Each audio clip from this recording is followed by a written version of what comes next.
Então é um prazer e eu espero que, se eu for feliz e as senhoras e os senhores receptivos, nós tenhamos uma noite produtiva e que vocês ouçam o que eu tenho a dizer como se ouve a um ser humano, ou seja, alguém falível, alguém que tem ideias, que não é absoluto, que não é onipotente, que tem ideias do que leu, do que viveu, e que cada uma e cada um pegue essas ideias e diga: essa é minha, essa eu vou ficar, essa eu vou produzir. E a outra diga: essa eu tenho que adaptar, o Leandro está um pouco desequilibrado nessa. E outra que os senhores e as senhoras digam: essa de jeito nenhum, é um absurdo. Assim a gente pensa, assim a gente pensa.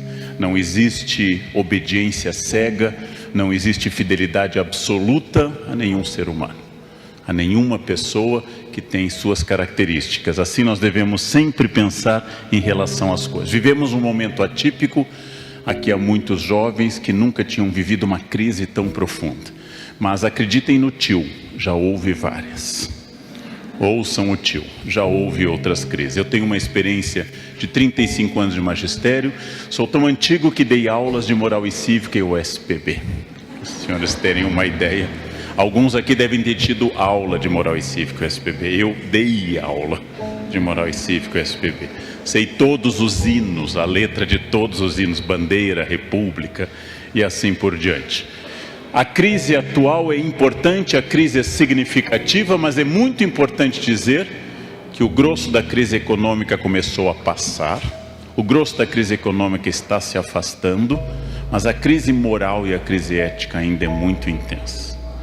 Eu cresci ouvindo do meu pai e da minha mãe: estude para ser alguém, seja honesto. Hoje é difícil dizer essas coisas, porque tanta gente que não é ninguém chegou longe, tanta gente desonesta está no topo, há tantos canalhas nos governando, que a gente fica muito impressionado com as coisas. Então é um momento específico, é um momento difícil.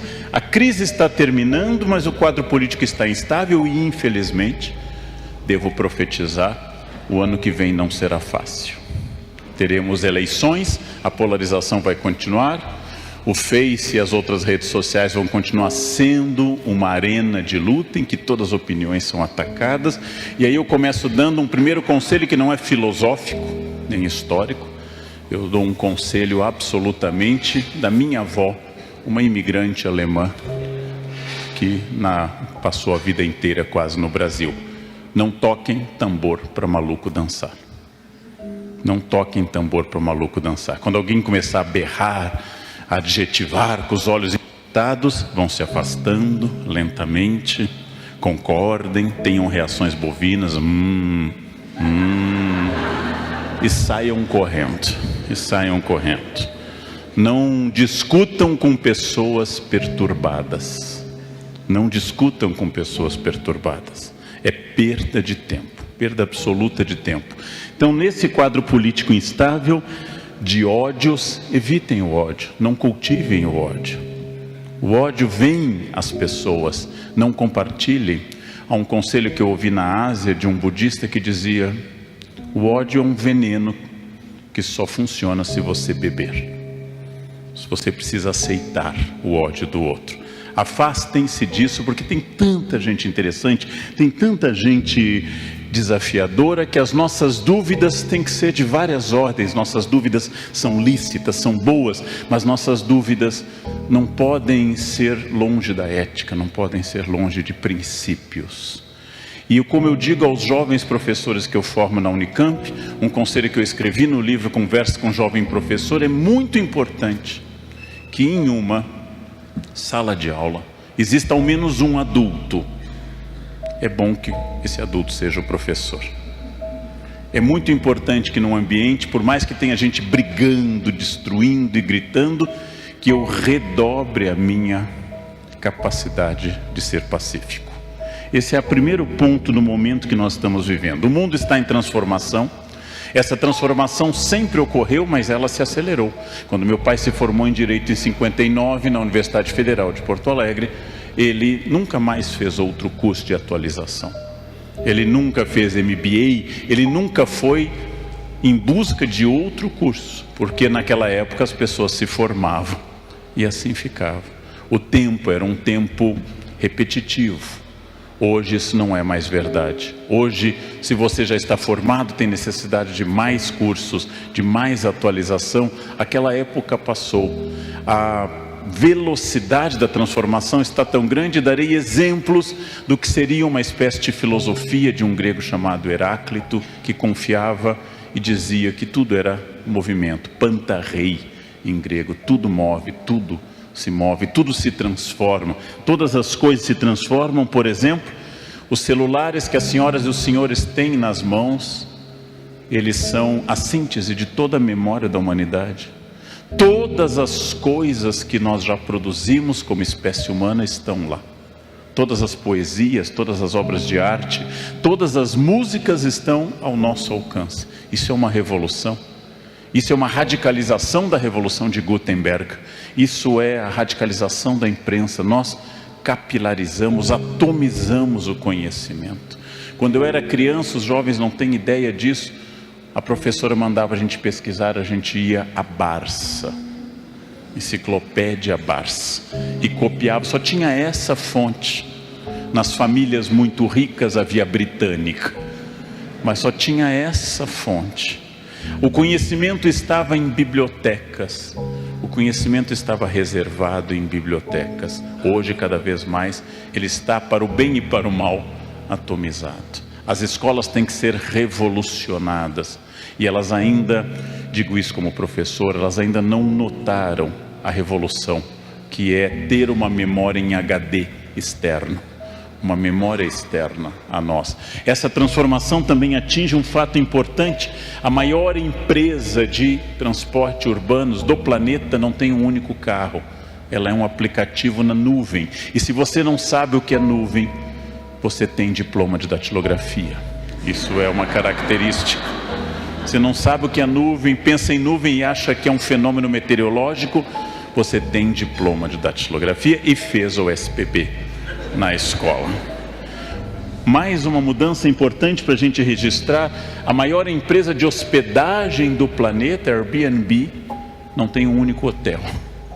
Ela é um algoritmo de hospedagem, ela é um programa da nuvem também. Ou seja, essa é uma mudança enorme. Claro que já no século XVI Camões nos disse: mudam-se os tempos, mudam-se as vontades. Mas hoje essa mudança não é mais de uma geração para outra. Não é mais de uma geração para outra, ela é uma mudança imediata. Uma pessoa de 15 anos já não pertence mais à geração tecnológica de alguém de 25.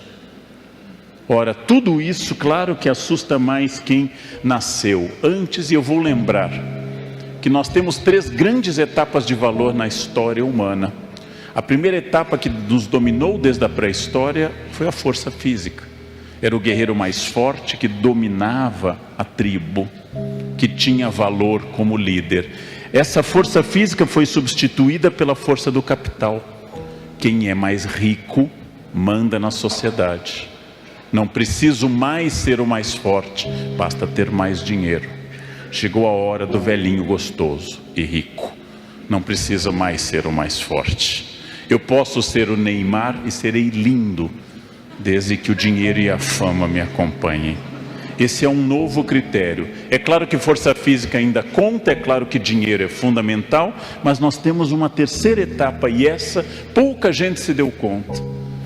Hoje o que manda no mundo é a inteligência e não a força física. E apesar do capital ser fundamental, o capital hoje deriva da inteligência e não da produção.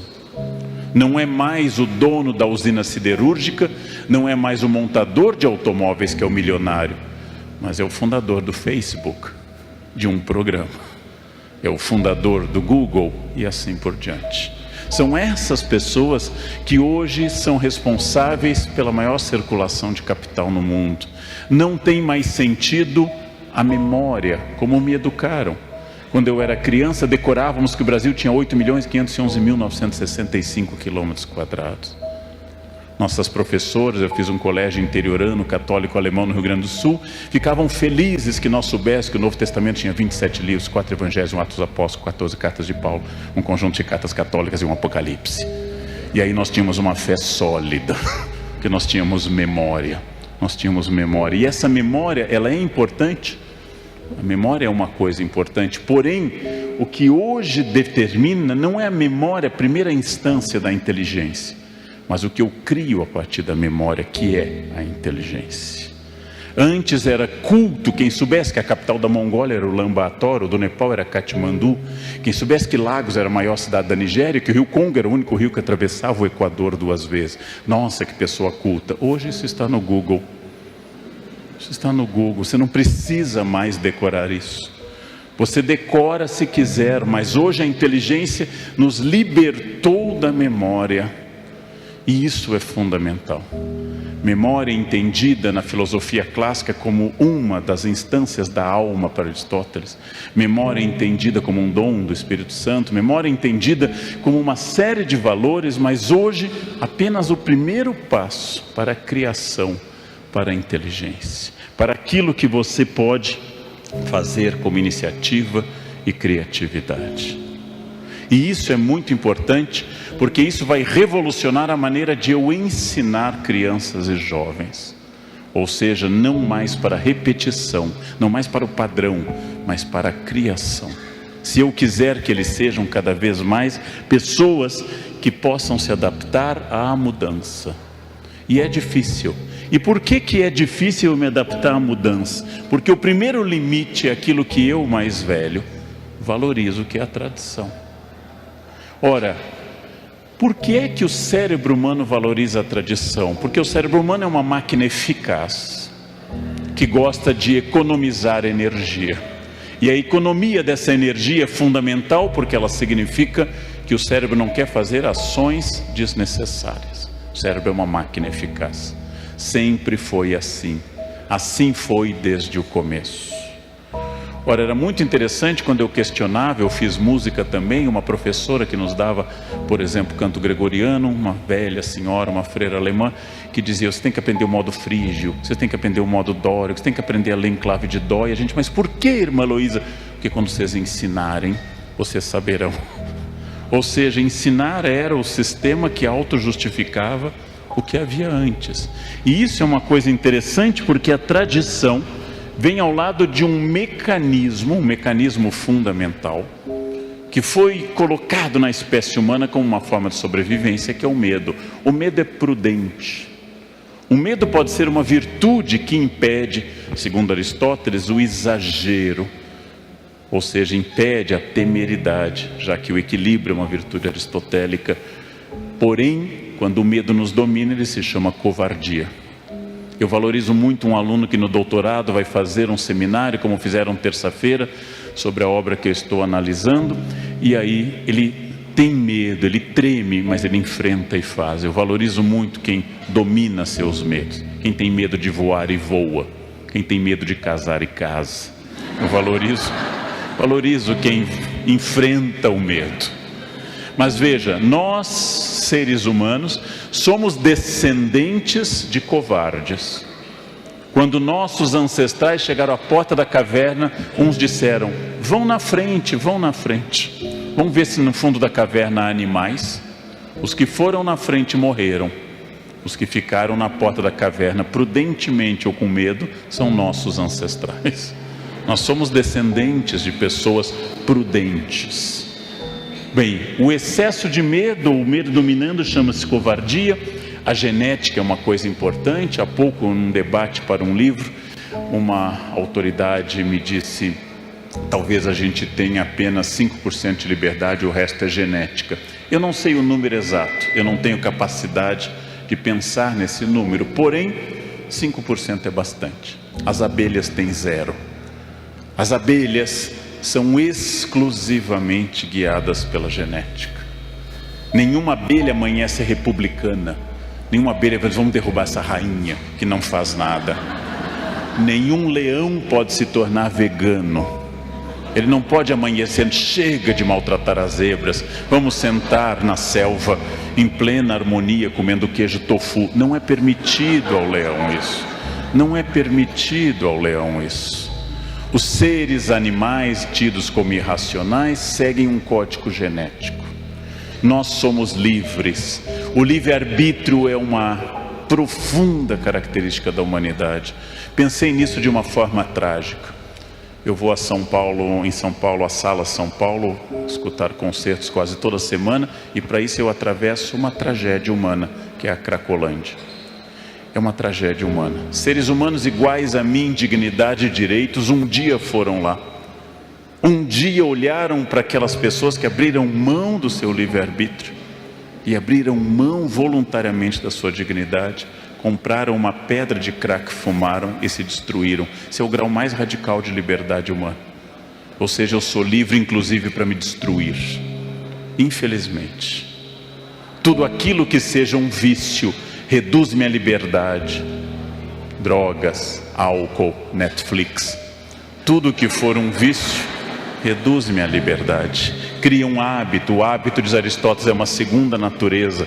A genética existe, mas não nos condiciona abertamente. A cultura existe.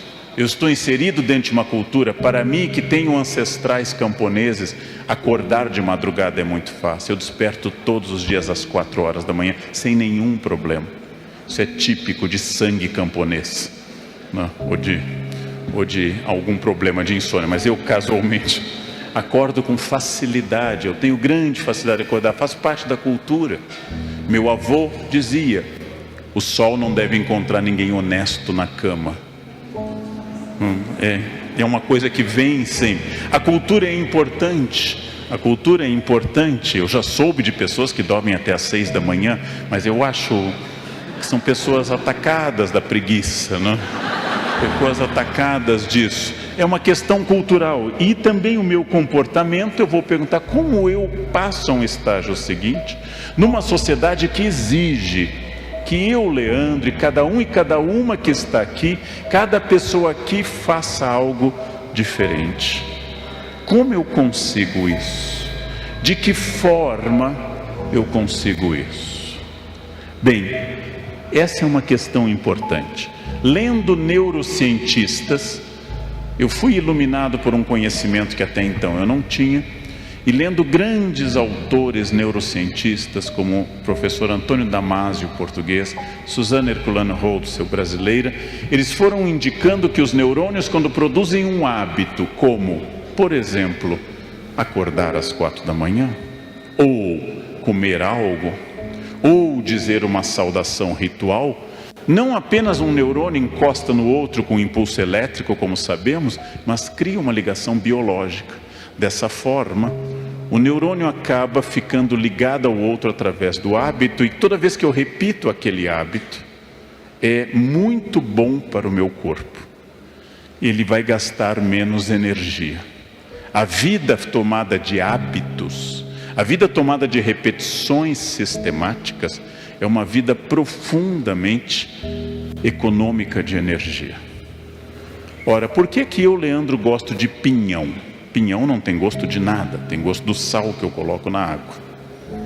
Porque eu, Leandro, na infância comia pinhão, e pinhão associo ao inverno, a fogão a lenha e ao gosto do inverno e da infância. Por que eu gosto das músicas da minha infância, a parte da minha formação em música clássica? Por que eu gosto de Legião Urbana? Porque eu considero Legião Urbana melhor que Wesley Safadão. Eu, Leandro. Mas lembro que meu pai considerava Lupicínio Rodrigues superior a Renato Russo. E provavelmente meu avô consideraria Zequinha de Abreu ou Chiquinha Gonzaga superiores a Lupicínio. Porque nós gostamos daquilo que nos remete à zona de segurança. Nós gostamos daquilo que nos remete ao que o neurônio já fez. É profundamente confortante para o corpo o hábito.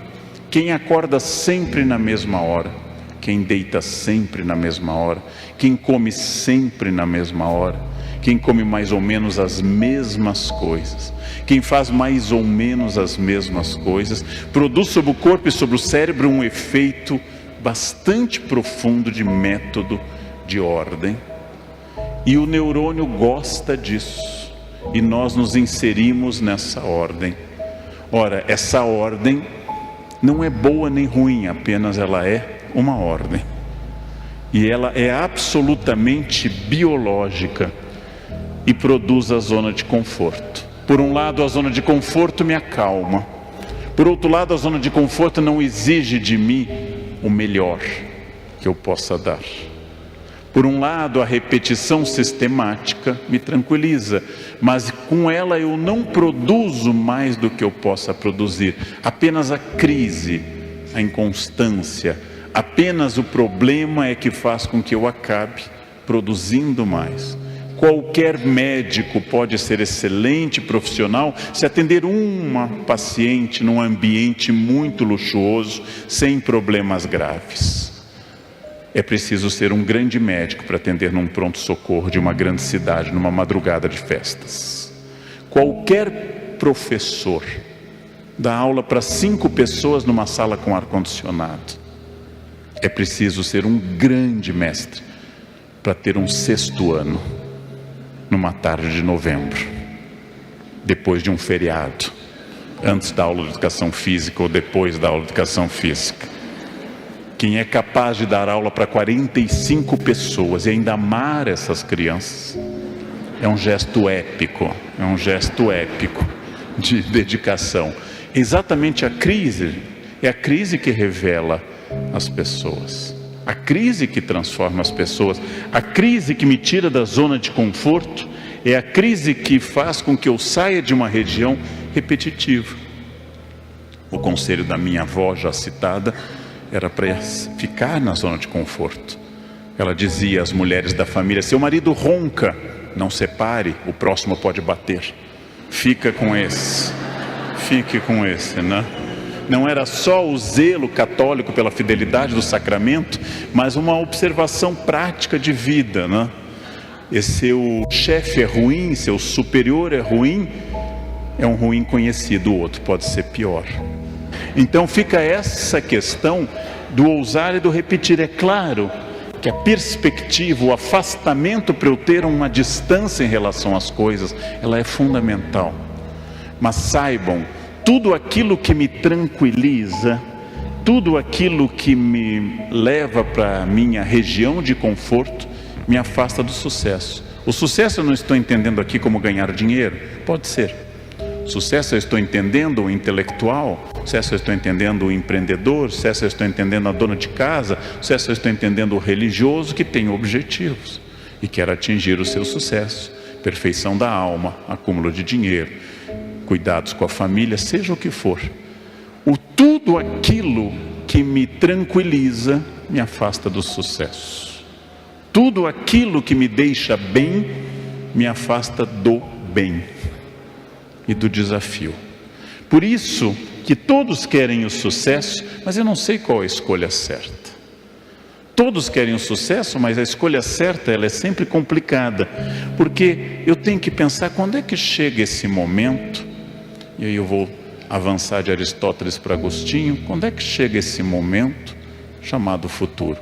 Agostinho estuda muito a sucessão de tempo e fala muito de um presente quase contínuo em relação a isso. Eu nunca sinto o futuro porque eu estou sempre no presente e o passado é sempre uma memória que já fugiu. Então vem a seguinte questão: quando chega o futuro? Eu vou dar uma resposta semi-agostiniana e semi-pelagiana também. Nunca chega o futuro, nunca chegaremos ao futuro, porque eu estou sempre no momento presente e o minuto seguinte é o meu presente. Logo eu vivo, inspirado em parte na reflexão de Agostinho sobre o tempo, eu vivo num tempo contínuo, num tempo presente. Eu vivo permanentemente nesse momento, e esse momento só aconteceu porque eu tive passado. Ou seja, eu hoje, Leandro, sou o futuro do Leandro de 2000, ou o futuro do Leandro de 1980, quando eu estava no ensino, entrando na faculdade, saindo do ensino médio. Ora, mas eu estou aqui porque eu fiz coisas no passado. Então, apesar de não existir futuro, não existe futuro. O que existe é o que eu faço hoje, que prepara o outro presente. Eu, Leandro, estou aqui e eu não entrei na faculdade pensando, eu vou estudar muito, porque um dia eu terei a honra de ser convidado para esse espaço e falarei para vocês. Mas eu estou aqui porque eu tomei decisões no passado. Ou seja, o presente é cultivado por decisões do passado. O presente é cultivado por uma forma muito importante, porque não existe o ponto final, aqui representado metaforicamente por um paraíso tropical. Não existe esse ponto final. A cada lugar que eu chego há um novo desafio, há uma nova questão a vencer. Nunca eu vou chegar a esse ponto final. Eu não sei nem quem estará vivo em 20 anos, mas eu não sei quem estará vivo em 20 anos. A vida é surpreendente, eu vou insistir nesse ponto, quando a gente pensa que as mudanças podem ser muito rápidas. Há 48 horas, esse era o jornalista mais bem pago, mais respeitado, ocupando o posto mais importante da imprensa brasileira. Hoje está sem emprego. Ó fortuna, velut luna, diz a Carmina Burana, a fortuna muda como a lua, não? Não existe paz no mundo, nulla pax in mundo, diz um motete do Padre Vivaldo. Não existe paz no mundo, porque a cada dia vem uma questão. Eu nunca sei o passo seguinte. Assim como eu vim para cá, vindo do aeroporto, o carro poderia ter tido um problema. Tudo é muito rápido, muito passageiro. Tudo se transforma e as questões do mundo permanentemente são desafiadas. E esses desafios são sempre um caminho aberto. Nós temos diante de nós um caminho aberto. Eu não sei esse futuro.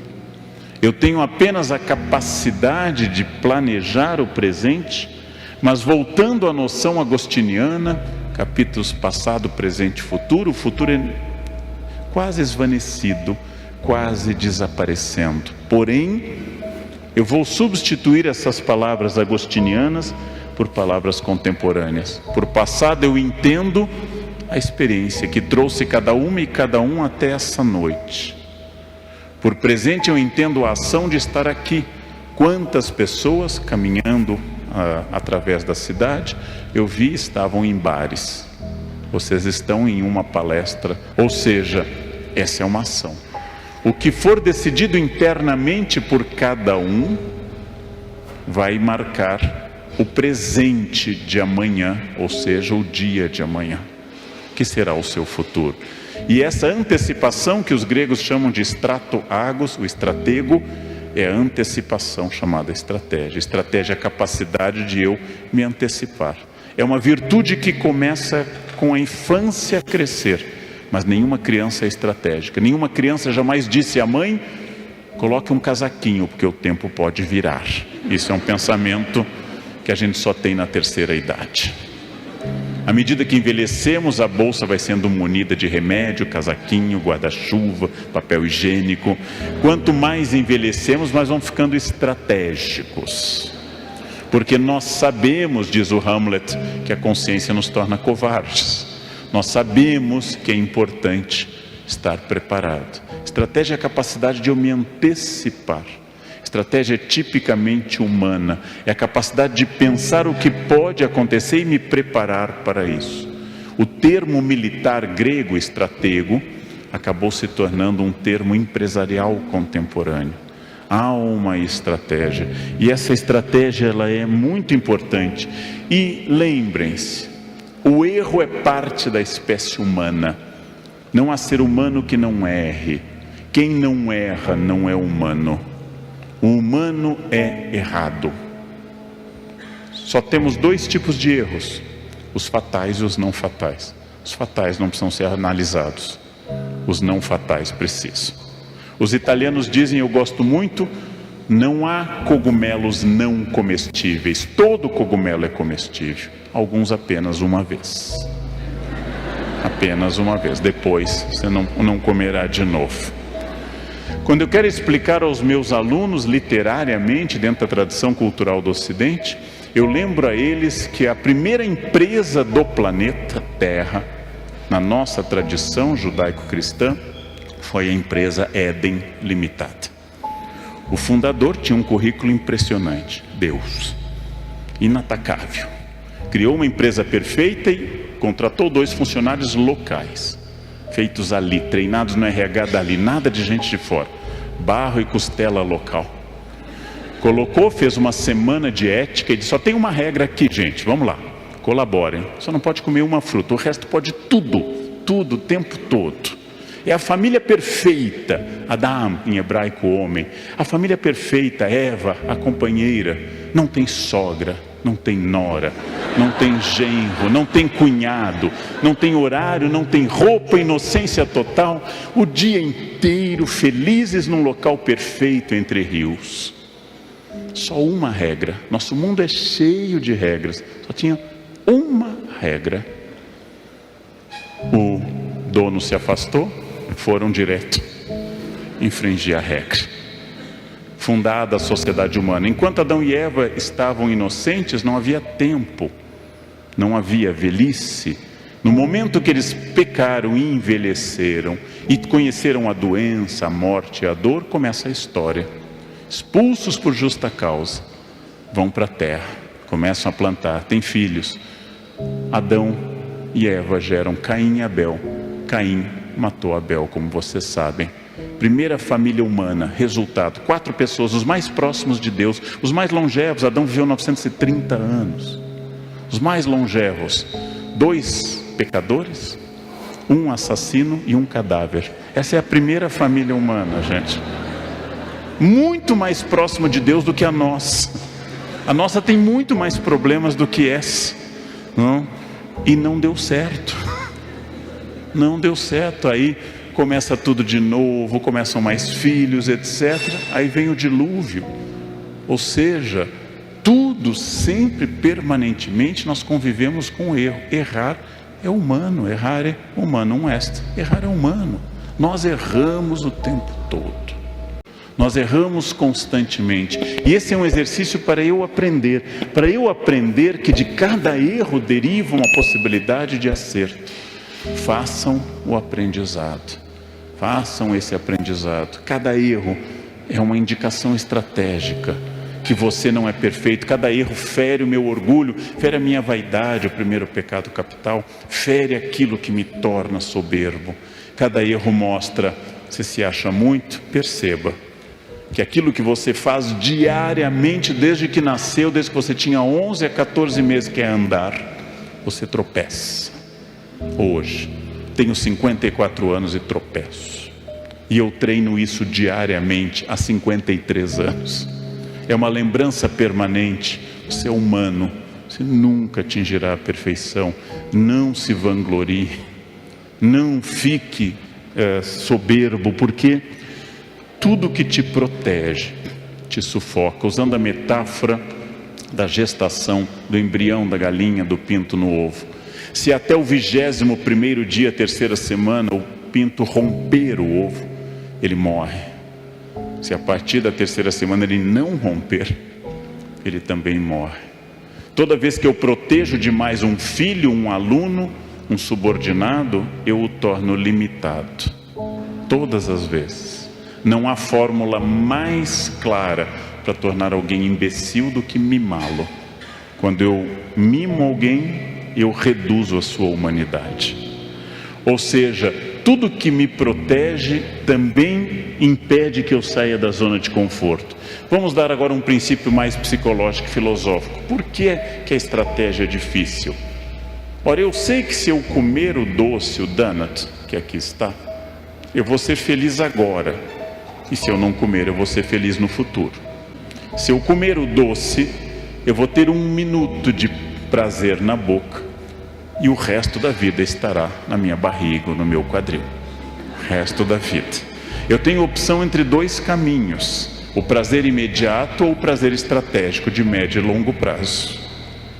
Se eu comer comida carregada em gordura, bacon, pururuca, eu tenho só a vantagem de não ter Alzheimer, porque quem come gordura diariamente morre antes de chegar à idade de ter Alzheimer. É uma vantagem, é uma vantagem. Comida gordurosa impede doenças degenerativas.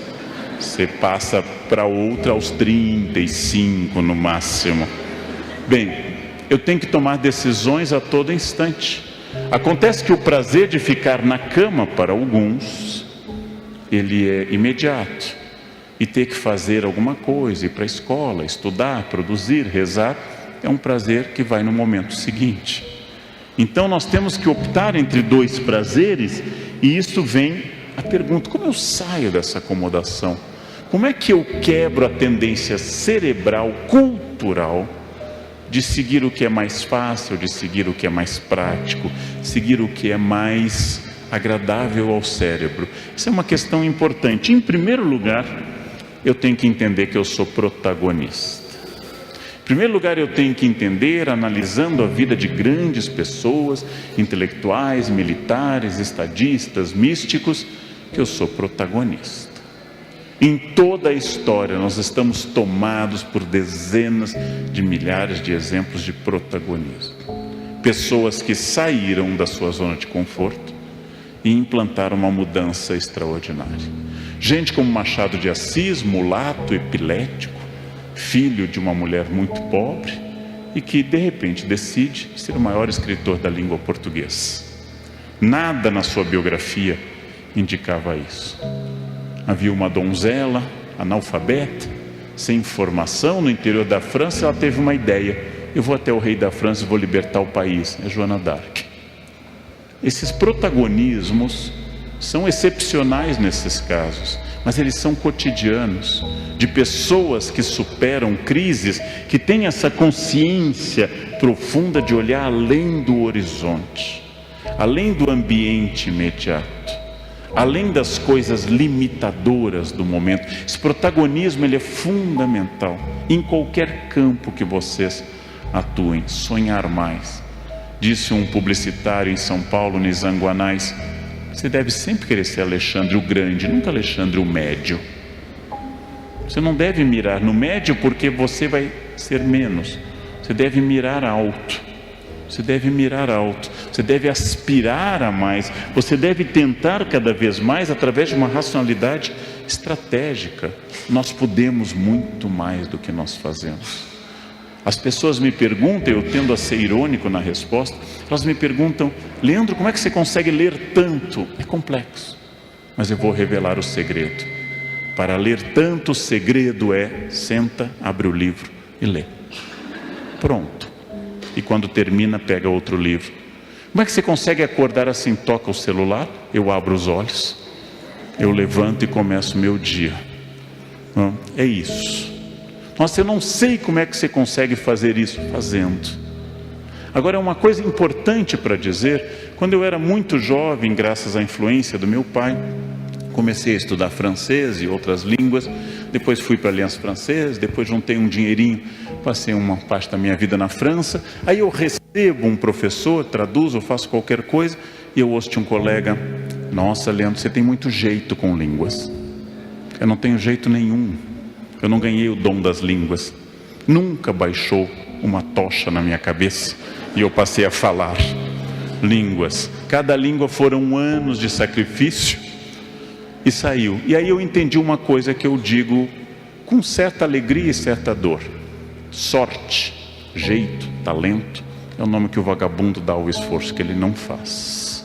É muito importante isso, gente. Quando o vagabundo olha: eu não sei o que você faz, sua casa está tão arrumada. Eu arrumo, é assim, eu arrumo. Mas qual o segredo de conseguir fazer isso? Fazendo. Ah, mas eu não consigo. Então morra. Não venha me perguntar o que fazer. Claro, não desejo a morte de ninguém, mas tem gente que está consumindo oxigênio num planeta que tem tão pouco, né? Tão pouco oxigênio a esse respeito. Eu quero distinguir uma coisa muito importante. Sou um especialista em religiões. Religião é uma parte central da espécie humana. Não há povos até o momento espontaneamente ateus. O ateísmo é sempre uma imposição do Estado na espécie humana.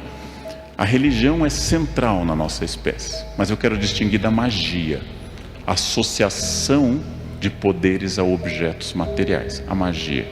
E é isso que eu quero condenar. Abandonem a magia. Parem de comer lentilha no ano novo para ter dinheiro, gente. Cada grão 1 milhão. Não tem um pé rapado que não acredite nisso todo ano e está lá no Serasa o ano inteiro, mas continua comendo lentilha. Parem de comer e guardar sementes de romã no ano novo. Parem de fazer macumba. Parem de atribuir objetos poder. Isso é um erro. É um erro porque é inútil. Parem de usar roupa amarela para atrair dinheiro no ano novo. Parem de usar cueca vermelha para atrair amor. O que você atrai com uma cueca vermelha, gente? Isso que você atrai. Que Exu vai chegar na sua vida com uma cueca vermelha, gente? Não amarrem fitinha do Bonfim, aquilo nunca mais sai do pulso, gente, nunca mais. Então, distingam o que é um ato de fé, de entrega religioso, da magia, que atribui a objetos poder. A magia é um sinal de infantilidade psíquica, ela é compreensível em crianças. Eu nunca uso a expressão, e não gosto de energia. Esse ambiente tem uma energia boa. Eu vou com alunos ricos de São Paulo para a Ásia, estamos num hotel no Butão, e elas dizem, esse hotel tem uma energia boa. Eu disse, não, ele é luxuoso, custa $1.000 a diária. Não é energia, gente, não é energia. Essa mulher a energia dela é muito pesada. Não, ela é chata, ela é insuportável. Tem nada a ver com energia, gente. Não existe energia. Não adianta, tendo um problema a resolver, em casa, na empresa, onde for, não adianta se fechar numa sala, colocar cristais, cantar mantras. Podem encher a sala de imagens de Buda, de elefante, de arroz, podem fazer o que quiser, o problema continua lá. Continua lá. Então, essa questão é superar essa coisa que eu escuto e que me perturba. Eu sou muito prático. Leandro, você fala bem, mas sabe por quê? Você é de aquário. Aquário é ar. Quem é de aquário aqui ou de gêmeos fala bem. Mas que pessoa organizada, virgem, tem obsessão com a ordem. Nossa, mas que pai afetivo, câncer, é pura emoção. Câncer e peixes choram em inauguração do supermercado, choram ao pôr do sol. Mas que chefe terrível, leão. Leão é o cão chupando manga quando manga. Não existe isso. Que planeta estava em cima de você na hora do nascimento? Nenhum dos planetas estão alinhados. Não tem nenhum planeta em cima de você. Abandonem isso. Abandonem. Sigam o conselho do Antigo Testamento. Não vão procurar necromante de Endor para o rei Saul. Não vão procurar coisas que são mágicas. Ou seja, a magia atrapalha o progresso das pessoas. Ela atrapalha. Façam as coisas que devem ser feitas. Se querem o conselho dos meus formadores jesuítas, trabalhem como se Deus não existisse e rezem como se o homem não existisse. É errado ficar esperando magia. É errado ficar tornando objetos essa fonte. Esse determinismo, o que se não deu certo? É karma. É karma. Karma é compreensível em Piracicaba, outras cidades. Está indo muito rápido, karma. Mas não tem sentido. Não existe karma, não existe destino, não existe sorte. Você ganhou esse dom da humanidade, que é o livre-arbítrio. Não insulte o mundo pensando que você está submetido a forças que lhe controlam. Eu estou estudando nesse momento possessão e eu entrevistei pessoas possuídas em igrejas variadas em São Paulo, quase todas neopentecostais. Uma senhora dizia, eu escuto vozes, essas vozes mandam eu matar. Eu pensei, as vozes nunca mandam arrumar a casa, as vozes nunca mandam varrer o pátio. Que raio de voz que só faz? As vozes podiam dizer, vai estudar alemão, estuda alemão. E essas vozes são produtivas, né? Claro que há pessoas doentes, mas a maior parte atribui a forças que escapam ao seu controle a coisas que não existem. É preciso pensar objetivamente naquilo que você quer e não imaginar que no seu trabalho, no seu estudo, na sua empresa, você está submetido ao controle das pessoas. né? Que você não cresce porque o chefe é ruim, o professor é limitado. Há um aluno que me diz, o outro professor é fraco. Ótimo, você vai passar fácil e vai ter tempo para estudar o que é realmente importante. Não jogue no outro essa responsabilidade. Sartre chamou a isso na filosofia de má fé, quando eu atribuo ao outro. Por que que você não estudou mais? Minha família não incentivava. Sartre nos diz, não importa o que a vida fez de você, importa o que você fez do que a vida fez de você. É isso. Alguns aprenderam inglês esquiando em Aspen. Outros aprenderam inglês na biblioteca pública, sábado à tarde, pegando livros gratuitamente. É melhor em Aspen. É mais gostoso em Aspen. Mas todos podem.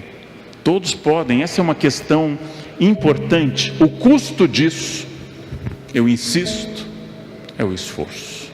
O custo de tudo é o esforço. Não o esforço de um dia, não o esforço de fazer uma vez, o esforço diário, cotidiano, o esforço repetitivo. Esse é o custo e essa é a questão importante. E eu vou usar uma metáfora importante. Esforço é banho. Tomou hoje? Ótimo, parabéns. Amanhã, de novo. Não vale dizer, eu venho me esforçando há 10 anos, agora eu vou parar. Fede imediatamente. Esforço é banho diário, às vezes 2. Às vezes 2. Fez o esforço hoje? Ótimo. Tem que continuar no outro dia. Esforço é diário. Não existe dieta de uma semana. Começando por esse campo. Se você fizer uma dieta de uma semana, vai descobrir que o peso que você perdeu é vingativo. Ele volta acompanhado. Ele volta com amigos. Você quer, se é importante para você, isso não é definido eticamente, é só uma questão de vontade. Você quer emagrecer, é um projeto de reeducação alimentar para toda a vida. Quer guardar dinheiro, não é que no mês de dezembro eu vou guardar dinheiro, é um péssimo mês para guardar dinheiro. Não é que no ano que vem eu vou guardar dinheiro, tem que ser hoje. A todo instante, esforço é banho, é diário, é repetitivo. As pessoas chamam isso por uma palavra não tão recente em português, mas muito usada agora: resiliência. A capacidade de enfrentar pequenas crises. As plataformas marítimas não caem por causa de tsunamis, elas caem por causa das marolas diárias. A irritação que o outro nos causa não é muitas vezes derivada de grandes questões. Uma vez eu li em Santa Teresinha de Lisieux que ela chegava a ter raiva do barulho do rosário de uma freira ao lado dela. E a gente sabe que isso acontece em família, em qualquer lugar. O barulho da voz do outro, o soluço do outro nos irrita. Esse é um exercício permanente e é um exercício que tem que superar essa figura. Agora, quem lembra dessa personagem, fez o SPB e tem diploma de datilografia. E provavelmente tem isso, relógio de pulso, sinal de idade. Hoje, relógio de pulso é sinal de idade. Jovens têm só celular. Quem tem relógio de pulso tem diploma de datilografia, provavelmente. A hiena e o leão, Hard e Lip, faziam um desenho há uns 30, 40 anos, e a hiena ficava repetindo: ó vida, ó céus, ó azar. Ora, é importante, é muito importante, que vocês saibam que o pessimismo tem um papel no planejamento estratégico. É preciso ser pessimista para pensar o que fazer, porque as coisas têm custo e têm risco. Toda equipe precisa de um pessimista, numa escola, numa empresa, um pessimista, mas só um, no máximo um, não dá para ter mais de um. O pessimista tem a clareza de ver os riscos, mas tem um defeito: ele não faz nada. Ele não faz nada, ele só fica dizendo: ó vida, ó céus, ó azar. Para fazer algo eu preciso ser otimista. Otimista é a pessoa que aposta na melhor possibilidade. Otimista é a pessoa, por exemplo, que passa creme no rosto. É de um otimismo brutal. O fim é sempre o mesmo. O fim é sempre o mesmo. Ah, mas eu me cuido, vai ser um cadáver bonito, bem cuidado, reluzente. Ora, o pessimista nos traz à tona os riscos, mas para isso eu preciso aprender a controlar o tempo. A única coisa que não pode ser reposta, a única coisa que não volta, A única coisa que nos aprisiona permanentemente é o tempo. Tão poderoso que ele atinge seres inanimados ou irracionais, melhor dizendo, como essa samambaia, ou as cadeiras nas quais os senhores e as senhoras se assentam. O tempo é brutal, paz, permanentemente. Tempo perdido é tempo perdido. O controle do tempo é fundamental. E um dos grandes assassinos do tempo está nas nossas mãos. É isso aqui. Quem vive acessando redes sociais e comunicando a beleza da sua existência. Acordei, kkkk. Está sol aqui. Estou no quilo, kkkk. Essa onipotência do símbolo do potássio, kkkk. O tempo todo, gente. Não é necessário comunicar ao mundo que o sol nasceu, porque ele nasce no mundo inteiro, todos os dias. Ele vai se pôr também no mundo inteiro. Não é necessário comunicar ao mundo tudo. Não é necessário, acima de tudo, lançar uma campanha nacional de importância extraordinária.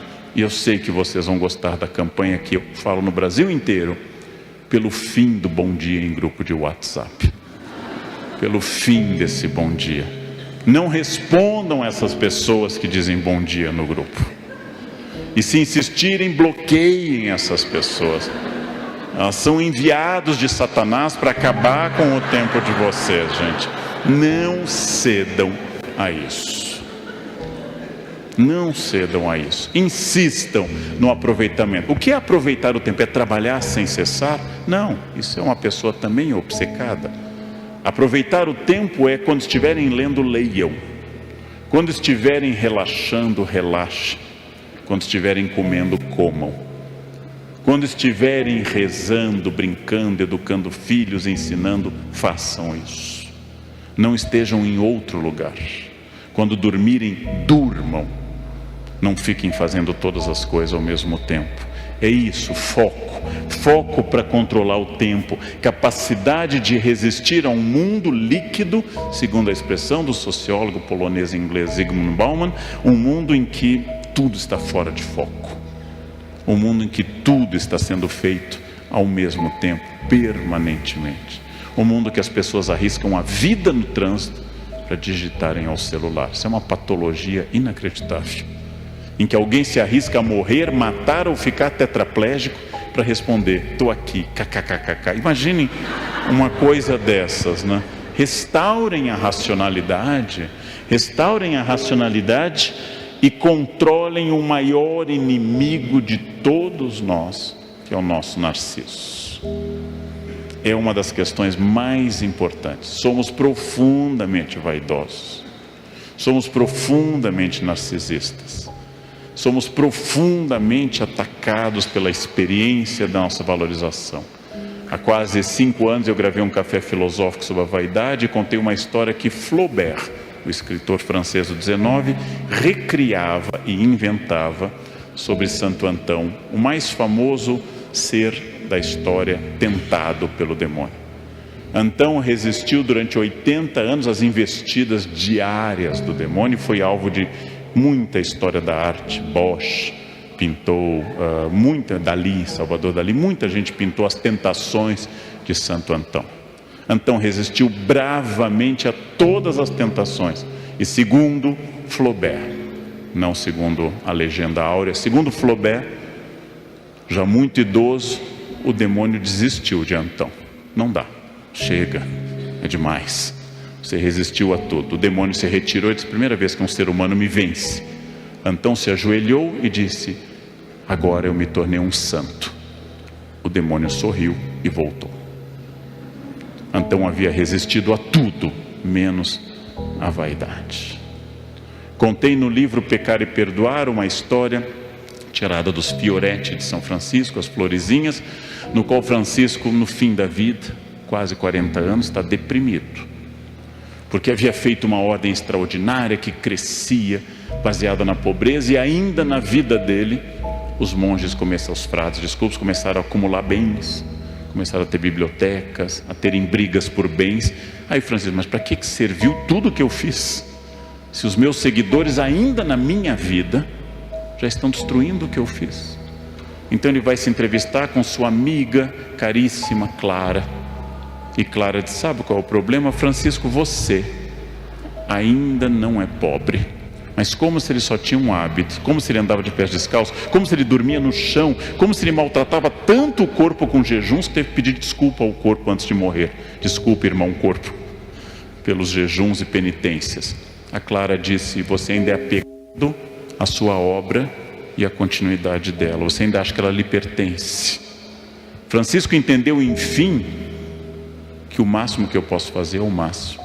Morreu feliz, deitado no chão da Porciúncula, que hoje é a imensa igreja de Santa Maria degli Angeli, cantando o Cântico das Criaturas, mas dando um conselho final a seus amados próximos, Frei Leão e outros: eu fiz a minha parte, agora vocês façam a de vocês, eu só posso fazer a minha parte.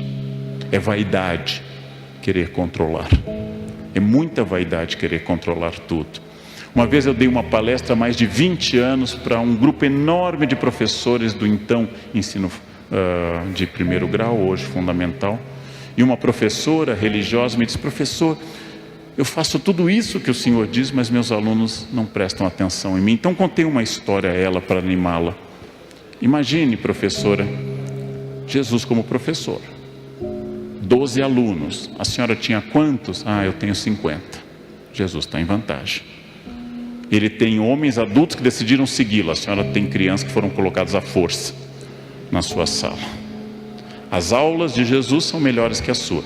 Levita, transfigura, ressuscita, anda. Nenhum professor consegue esses efeitos numa aula. Hoje nós vamos ressuscitar, hoje nós vamos multiplicar. As aulas eram fascinantes. 3 anos de curso. 3 anos de curso. Ao final, festa de encerramento, como todo grupo letivo. Festa de encerramento, jantar na pizzaria. Festa de encerramento. O tesoureiro da turma vendeu para a diretoria de ensino. O líder, naquela noite, traiu 3 vezes. Ele nunca deu aula. 3 vezes. Nunca apareceu um dia na escola. Os outros desapareceram. João foi até a cruz. O mestre morreu. Para quem acredita, ressuscitou. 40 dias de reforço de férias. 40 dias insistindo, mais milagres, mais milagres.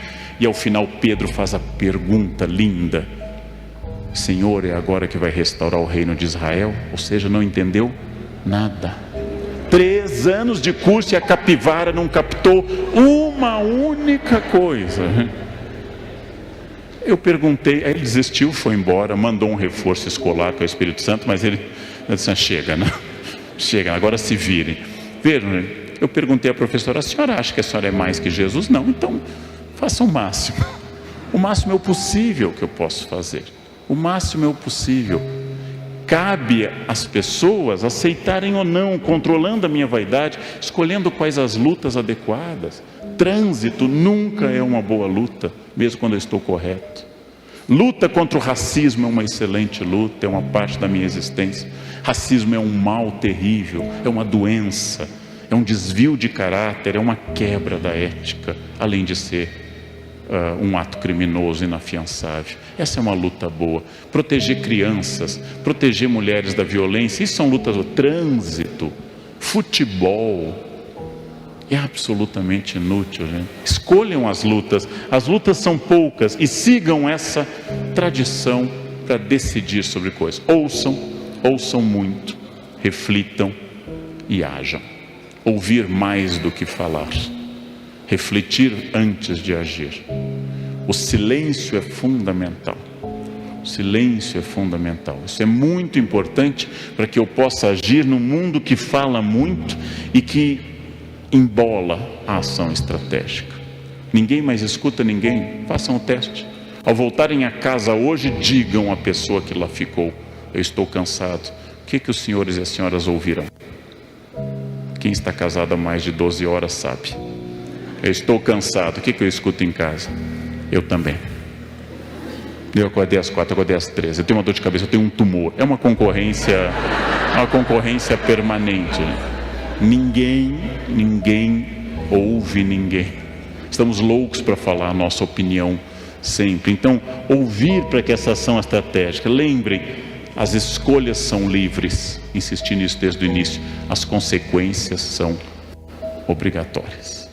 Eu como o que eu quiser, a consequência é obrigatória. Eu bebo, fumo, faço o que eu quiser, a consequência é obrigatória. Eu acordo a hora que eu quiser, a consequência é obrigatória. Então é preciso lembrar sempre que você é livre, mas você não pode produzir a consequência diretamente dentro da sua liberdade. As decisões são feitas em meio a mudanças. As decisões são feitas em meio a um mundo muito complicado, um mundo de mutações muito dinâmicas. E eu sou um ser histórico, que tenho consciência que dentro dos meus limites não posso vencer a morte, não posso vencer a lei da gravidade. Não há nada que eu possa fazer quando o avião entra em zona de turbulência, quando o avião arremete em Congonhas. Não sei se vocês já passaram por essa experiência. Tenta aterrissar, não consegue e decola de novo. Eu contei uma vez, não é brincadeira, uma senhora do meu lado: minha Nossa Senhora Aparecida, minha Nossa Senhora Aparecida. Cuidado, senhora, a padroeira da aviação é Nossa Senhora de Loreto. É muito importante mandar o ofício para o departamento certo, senão Aparecida ali, isso é lá com a Loreto, até trocar a carta, o avião já foi. Brincadeira, mas Nossa Senhora de Loreto é a padroeira da aviação, né? Um santo para cada coisa. Internet caiu, Santo Isidoro de Sevilha, padroeiro da internet, definido por São João Paulo II, Santo Isidoro de Sevilha. Tem problema com o hotel? Santa Marta, padroeira dos hoteleiros. Muito importante, né? E parem de se apegar com aqueles santos que estão terceirizando, Antônio, São Judas. Tem muita gente, vão com santos que ninguém vai, Santa Córdola, Santa Brígida da Suécia. Eles estão lá abandonados, carentes. Quando vem uma oração, eles se apegam a essa. Parem de ficar nos mesmos, coitado. Antônio, por exemplo, tem 500 secretários, é muita gente. Vão para aquele santo que ninguém vai. Esses, eles pegam cada causa. Vão para esse. São Bruno é bom, não? Gente silenciosa. Isso. O futuro é hoje. Hoje é o dia que define o momento exato do futuro, porque o futuro não será 10 de novembro, o futuro não será 11 de novembro, o futuro é hoje, porque amanhã será hoje.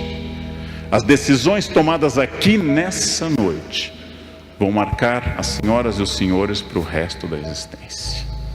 São decisões diárias, decisões tomadas sem clareza e que podem ter que ser refeitas, mas são decisões agora. Escolham o futuro. Ele nunca chega, mas ele é decorrência do presente. O que eu estou hoje é o meu futuro de ontem, e tudo que eu faço ou deixo de fazer afeta esse, entre aspas, futuro. Então essa é uma questão importante. Usando a imagem de uma escultora norte-americana, Bobby Carlyle, ela faz esse homem que se esculpe, um símbolo antropocêntrico da capacidade da minha vontade de melhorar a mim mesmo. Eu, Leandro, tenho partes prontas, tenho partes da minha personalidade que já estão solidificadas e são satisfatórias. Tenho partes terríveis que precisam de uma ação constante. Eu tenho com frequência a chamada-se, usando linguagem dos capitais, a ira. Eu sou iracundo, como diria Dante. Ou seja, eu vivo tendo ataques de raiva. É um defeito. Então, no trânsito, e para não ter os ataques, eu faço psicanálise, eu faço esporte, não ando armado. São 3 medidas. 3 medidas boas para eu permanecer tranquilo. Antes de começar a dirigir nas marginais, eu já digo: eu vou ficar tranquilo. Coloco música no carro. Isso dura quase 5 minutos de um controle absoluto. Eu tenho que melhorar isso. E me alegro que depois de 35 anos de magistério e quase ao mesmo tempo dirigindo, eu nunca matei uma pessoa, nunca bati em nenhum aluno, mas é uma luta cotidiana. Gostaria de o ano que vem voltar aqui e dizer: eu dou aula há 36 anos e nunca bati num aluno. Mas por vezes essa minha ira aparece em irritação com as pessoas que trabalham comigo. Eu sou muito rápido, algumas pessoas são mais lentas. Essa irritação vem, depois eu peço desculpas. Uma pessoa ética não é a que não erra, senão a ética seria a ciência dos anjos. A ética trata das pessoas que erram e têm dor com o seu erro e querem retomar o caminho correto. A ética não fala de ninguém perfeito, fala de pessoas perfectíveis, não perfectum, feito até o fim, mas em processo de perfeição. Como diz a minha secretária, ironizando meus ataques, a diferença entre a araucária e o gaúcho, que eu sou, é que a araucária leva 30 anos para ficar grossa. Ela diz que e o gaúcho já nasce com essa habilidade. E quando eu erro, eu tento voltar atrás, peço desculpas, me arrependo, a dor me acomete, a consciência me acusa e eu volto a essa luta constante que vai ser até o final da minha vida. Ou seja, as partes que eu tenho que lutar, as partes que estão boas, há partes que sempre foram fáceis, há partes muito complicadas. E tudo isso é o processo de eu me construir. E essa construção ela é muito, muito importante, porque com essa mensagem com a qual eu encerro a nossa reflexão,